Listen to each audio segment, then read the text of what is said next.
जय जगन्नाथ स्टूडेंट्स समस्त को मोर यूट्यूब चैनल को स्वागत।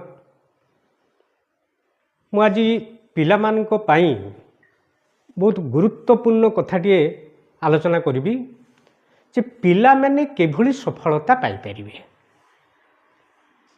सम important tricks for the students for success. Okay, तुम्हें देख आजिकल बहुत पिला से माने मोबाइल व्यवहार पई आस्ते आस्ते अवनति आड़ को गति कले। बहुत से माने बहुत कुपथगामी हो गलानी।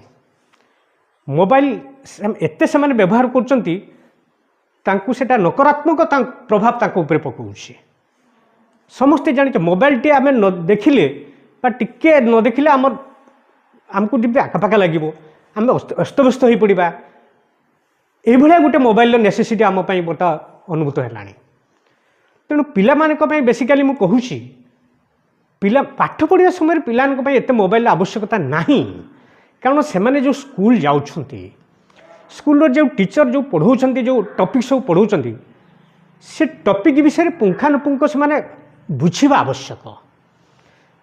बुझीला मोबाइल आवश्यकता केतेबेले हुए जितेबाला कौन गोटे टॉपिक हार्ड टॉपिक से क्लास रे बुझी पारे ताकू सेटा से नेट रे देखि पारिबे बा बुझी पारिबे, सेतबेले आमे मोबाइल टी यूज कले चलिबो। किंतु आजिकल मोबाइल पिला माने बहुत नेगेटिव वे व्यवहार करछंती। एंटरटेनमेंट करिबा, सीरियल माने फिल्म देखिबा, कॉमेडी देखिबा बा अन्यान्य सब सोशल सब जो आजिकल चली सब ब्लॉग्स सेगुड़ा सब देखिबा। एगुड़ा देखा द्वारा कौन हो पिला मानकर माइंडटा डाइवर्ट हो जाऊँ, पाठ पढ़ाई ये इंटरेस्ट आसुना। तो मुझे फास्ट ऑफ ऑल समस्त को कहबी जो मैंने प्रकृत में भल रिजल्ट करने को चाहती, जदि भविष्य में भलटे मनीषटे होगापी चाहती तेणु से कौन करेंगे फास्ट इंटरेस्ट रहा दरकार पाठ प्रति। जे मन कर गोटे पिलाटा 6-7 क्लास पढ़ुची तेणु ताको मेट्रिक रे हायर फर्स्ट क्लास अर्थात 90% मार्क्स सिक्योर करने को पड़ो। तेणु से प्रथम रू तार गोटे पाठ प्रति इंटरेस्ट रहा दरकार। First factor of success is interest. Interest न आसले किछि काम करने इच्छा हेन, किछि काम तो जड़े करनी। आ जदि इंटरेस्ट नथिबो गोटे कुटाटे पड़ी जड़े उठा माने तार इच्छा करनी, तार आग्रह आसबनी। बुझीगला। आदि इंटरेस्ट थो ताले से पहाड़टा को भी डेई पार अतिक्रम कर पहाड़टा को। तेणु इंटरेस्ट हूँ सब इम्पोर्टेंट फैक्टर फॉर सक्सेस। जेकोसी जिनस पाठ पढ़ा क्षेत्र रो चाकरी जो पिला माने प्रिपरेशन होती से क्षेत्र रो इंटरेस्ट रहा दरकार। कौन मुझे भल चाकरी जमी पाइबी पर से इंटरेस्ट थी जा चाकरी लगिपारि। Okay, first thing is interest. आई इंटरेस्ट न रही किसी काम करहबनी। तुम्हें देख आम दिन बेले आम जिते गोटे एग्जांपल दूसरी आम जो इंटरेस्ट ना काम करा जिते जी कहले भी आम कम करवा कि जमा ना आम पादटे बढ़नी, हाथटे उठबनी। तेणु इंटरेस्ट जो थी आम सर्वांग बड़ी जमती जंप कर कम करने, कारण से हूँ इंटरेस्ट प्रभाव। ताले interest almost one of the most important and first important factor for success for the students. Okay, then required labor आवश्यकता परिमाण रे श्रम आमको करवा दरकार। मु कहबिनी हार्ड लेबर, जमा हार्ड लेबर कहबिनी, कारण हार्ड लेबरटा पिला को अति मानसिक स्तर रे डिप्रेस कराए, डिप्रेशन करे दिए। तेणु रिक्वायर्ड लेबर जदि मूलरू जदि आम मूलरू सचेतन हवा पाठ पढ़ा बा चाकरी ताले आम जेति परिमाणर आमर श्रमर आवश्यकता रही सेतिक परिमाण श्रम आम एफोर्ड करवा, जमा अधिक कर आवश्यकता ही ना। तुम्हें देखो एवं जो मैंने सिविल सर्विस पाँच भल भल जॉब जो मैंने पाँच से जो जिते इंटरव्यू दौरान से कौन कर 5 घंटा 6 घंटा 6 घंटा 7 घंटा आम परिश्रम करूँ। जो मैंने मेट्रिक टपर होती, जो मैंने +2 टपर होती, जो मैंने ग्रेजुएशन यूनिवर्सिटी टपर होती, से इंटरव्यू देला से कौन कर आम 6-7 घंटा प्रिपेयर करूँ। कि आउ जड़े जड़े कहते मुझे 12 घंटा 13 घंटा परिश्रम करी कि मोर आस्पेक्टेड रिजल्ट मुझे पाई पारि ना। ताले कौन है जदि मूलर आम इंटरेस्ट थी मूलर आम जब रिक्वायर्ड अमाउंट ऑफ लेबर आम एफोर्ड करवा ताले असुविधा किसी ना we can easily get success okay ताले आवश्यकता परिमाणर श्रम जोटा required labour not hard labour second important factor okay third हूँ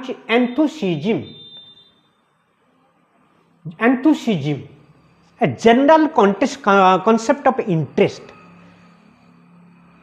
एंथुसिज्म समस्त रहा दरकार इंटरेस्ट अच्छी एंथुसिज्म रहा दरकार प्रबल आग्रह एंथुसिज्म a deep interest of the subject okay zeal present concept of interest that is called zeal interest अच्छी enthusiasm अच्छी किंतु zeal नहीं zeal गोटे एक्साइटमेंट नहीं काम करिवार गोटे माने उत्साह नहीं zeal रहिबा दरकार मु चाकरीटीए पाइबी मु फर्स्ट क्लास पाइबी ये जो zeal रही that is present concept of interest is called zeal एटा रहिबा नियाती दरकार ओके ताले enthusiasm and zeal third factor enthusiasm fourth factor होची zeal ओके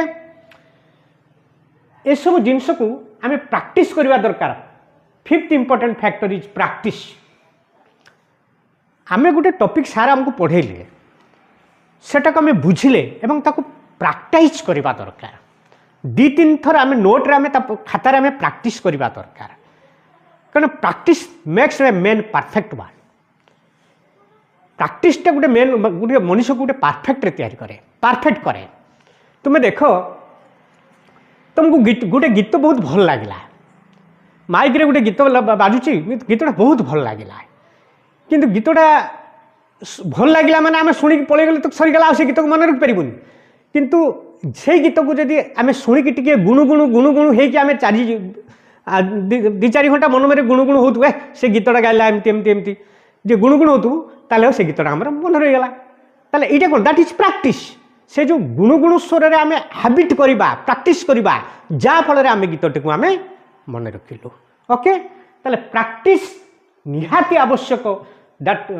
जो कहुई practice makes man perfect okay almost along with all these factors there is last one which blessing of God सबुठू blessing of God टा होची important देखो समस्त factor Thai मध्य जदि भगवान आशीर्वाद न हुए ताले जड़े मनुष्य सक्सेसफुल हो पारिबो नाही किंतु भगवान आशीर्वाद केतेबेले रहिबो ना जेतेबेले एई चारिटा पांचटा जिनिस पिलांक पाखरे रहिबो निश्चित if the student has all these 4-5 factors with him then he must have blessing of God must bless him निश्चित भाव में भगवान ताको आशीर्वाद करेंगे तेणु भगवान आशीर्वाद तो मध्य गुरुत्वपूर्ण रोचे तेणु आम कहबानी एते परिश्रम कली मुझे सक्सेसफुल हो पारि आम गोटे डिप्रेशन हो जाऊे डिमोरालाइज होचे किंतु कर आवश्यकता नहीं से भगवान भगवत विश्वास आमर दरकार हे भगवान आम तो परिश्रम करचे हाँ आमर आमको निश्चित भगवान आमको आशीर्वाद देवे बा सफल कराइबे गोटे कथार अच्छी गीतार गोटे श्लोक अच्छी कर्मण्ये बाधिकारस्तु न फलेषु कदाचन आम कर्म कर चली है फल निश्चित भगवान आमको फल देवे से प्रति आम कदापि आम चिंता करवा ना ठीक अच्छे पिला ताले मोर मु जड़े शिक्षक हिसाब से पिला माने तुमको आज अनुरोध करुच्ची आवश्यक निहाती आवश्यक करुच्ची तुम यो मोर 6टा जिनस को निहाती मन रखिबो एवं सब बेले जेकोसी पाठपढ़ा स्तर रहू चाकरी स्तर रहू सब बेले तुम यही 6टा फैक्टर तुम्हें 5टा फैक्टर तुम्हें एप्लाय करने को इच्छा कर निश्चित सफल तुम्हें पाई परिबो एते संदेह नाही ठीक अच्छी थैंक यू ऑल।